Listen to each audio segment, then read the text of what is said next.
Mansfield, Ohio. I know the beauty of what it is. I know from living it, participating for a decade, and the fine art of getting people into the fold is a matter of convincing them they'll have the freedom they need to show off their own personal self-expressions without restriction.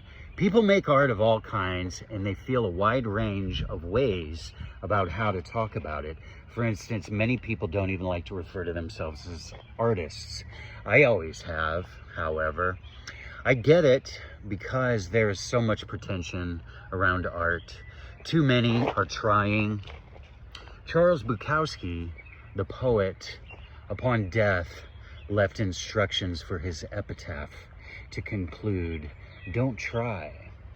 There was an ancient green philosopher. His name was Yoda. And he said, "Do or do not do. There is no try." So I always tried to help creatives, to open up to whatever it is they wanted to say.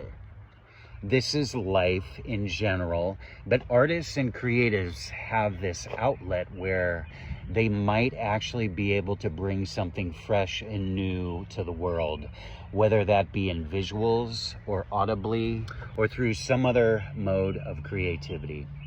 It feels like an art form of mine, if not the biggest art form of mine. I read once that architecture and film directing are two big art forms in terms of how many people carry out the final product. It feels like that. It feels like a big art to carry out the promotion of an art show, to curate, to an extent, to garner the social activity that pulls so many divergent personalities together. Mansfield, Ohio. Ohio celebrated Johnny Appleseed. I saw a huge mural and a monument sign about an occurrence involving reinforcements, something about Indian reinforcements. The town square was active and some church people were giving away food. Buildings ran down there, were chipped and not looking new, but it was a good-sized city. I liked how downtown was up on the hill. The railroad went through, and then the interstate, so the worn down part was right off the highway. Shawshank Prison was a huge tourist trap, and what a beauty. The age, the bricks, the geese. Still active as a detention center also, so that brought confusion a bit as signs said, "No pictures," etc. The White Modern Art Center took some flyers and an artsy girl ran the desk. I left on the Lincoln instead of the interstate, which I came in on. I had a dog and fries at their Coney Island with huge disappointment, but enjoyed the energy put into decoration. Before these, I came from town with great courthouse and coffee shops. It had the best breakfast, this town. The huge art center was an ancient mansion now doing kids art. There was interest, and we spoke of being weird. Artists are weird, we like weird. I did a couple Hot Wheels videos there.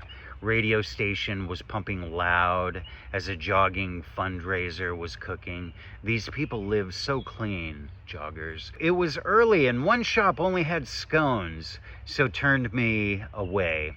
A cool guy in that place spoke of the college where his girl went, and it must have been past Canton because that was night. I could have that wrong because another Ohio middle night comes to mind, but if I'm right, Canton preceded the tiny place called Dalton of thick fog, and on video I spoke of Easter bunnies and family scenes. That sleepy arrangement was somewhat exciting. Fog, as mentioned, but it was along a fence row at a creek. I parked, backed off of the road in grass at a field. It was horse stables territory, but not far from a country high school, I learned in the morning.